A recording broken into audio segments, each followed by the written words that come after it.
Salam hormat dari Ufuk Timur untuk para viewers sekalian.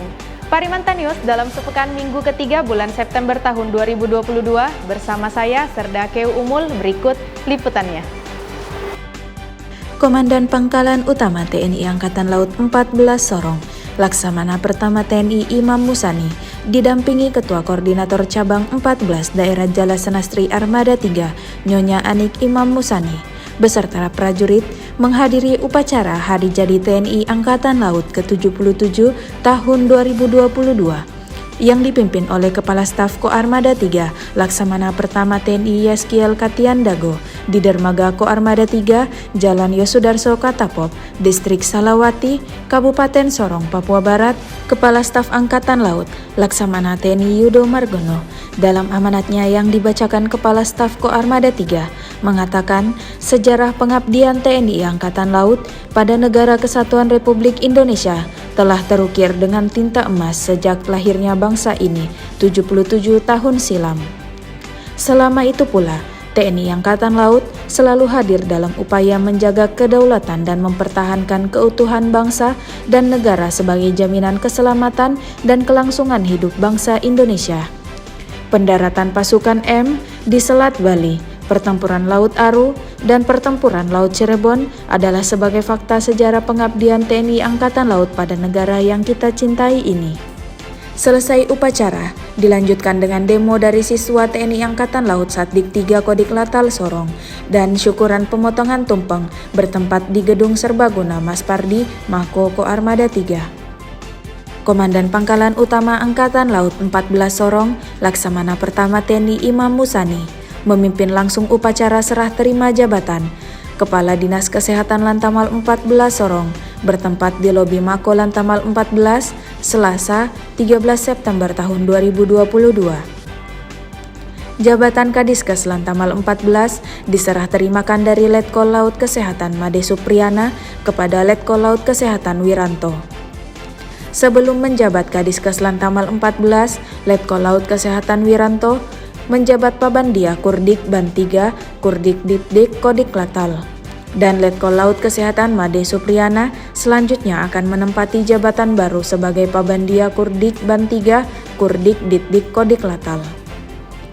Dalam sambutannya, Dan Lantamal 14 mengatakan, serah terima jabatan pada hakikatnya merupakan dinamika dari sebuah organisasi untuk bergerak maju.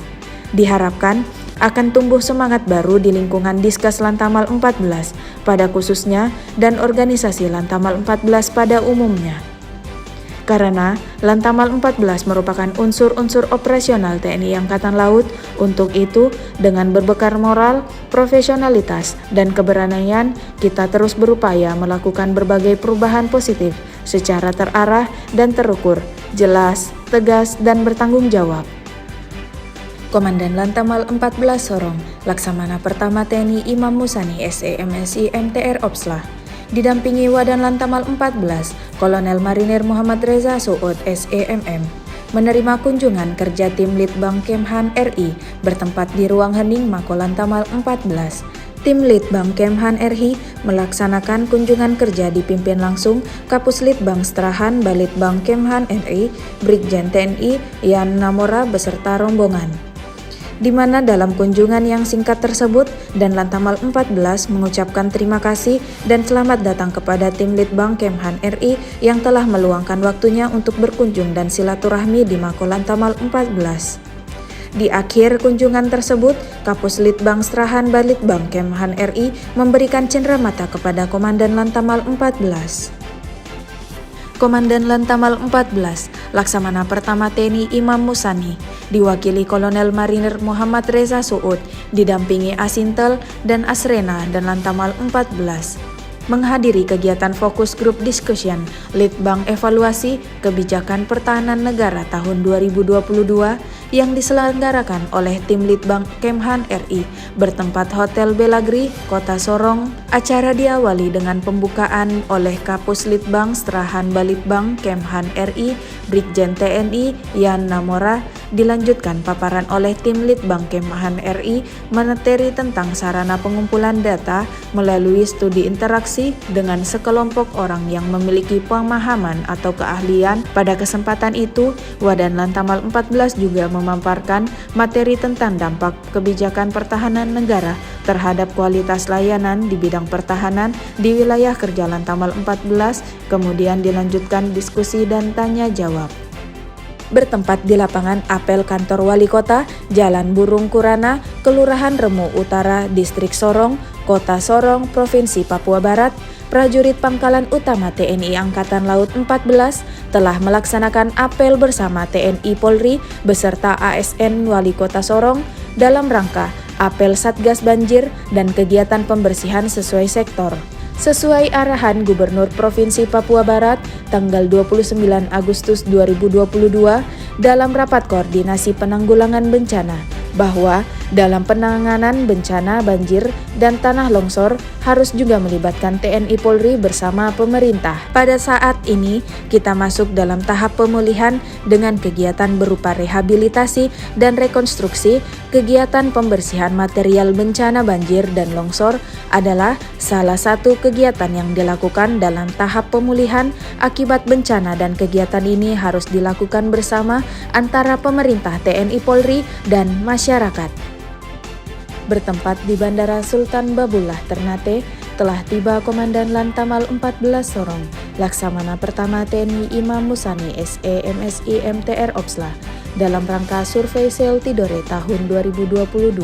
Adapun titik lokasi survei yang ditinjau diantaranya lokasi perkemahan di lapangan open space dan kawasan pantai Tugulufa, serta sejumlah lokasi lainnya.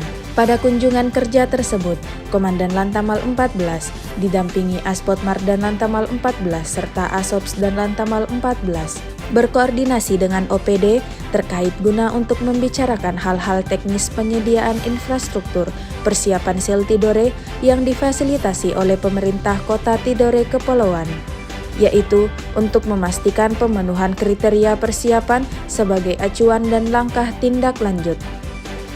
Komandan Lanal Morotai, Letkol Laut Pelaut Amin Wibowo ST, didampingi Perwira Staf Lanal Morotai, melakukan pemaparan dan pembahasan mengenai pembangunan Kampung Bahari Nusantara yang menjadi desa binaan dan sebagai pilot proyek program yang digagas oleh Lanal Morotai, bekerja sama dengan pemerintah Kabupaten Pulau Morotai, bertempat di ruang rapat Bupati Kabupaten Pulau Morotai. Sebagai bagian dari pemanfaatan potensi lokal sumber daya alam dan sumber daya manusia, serta menjadi program desa binaan Lanal Morotai, diharapkan Kampung Bahari Nusantara dapat menjadi sarana untuk mengembangkan potensi lokal yang ada, sehingga dapat memajukan dan mensejahterakan masyarakat desa pesisir. Demikian rangkuman minggu ketiga bulan September tahun 2022. Jangan lupa like, komen, dan subscribe Parimantian News dalam setiap minggunya. Salam Tamneisan, Temsi Ulut, bersatu untuk satu kekuatan, Jale Seva, Jaya Mahe.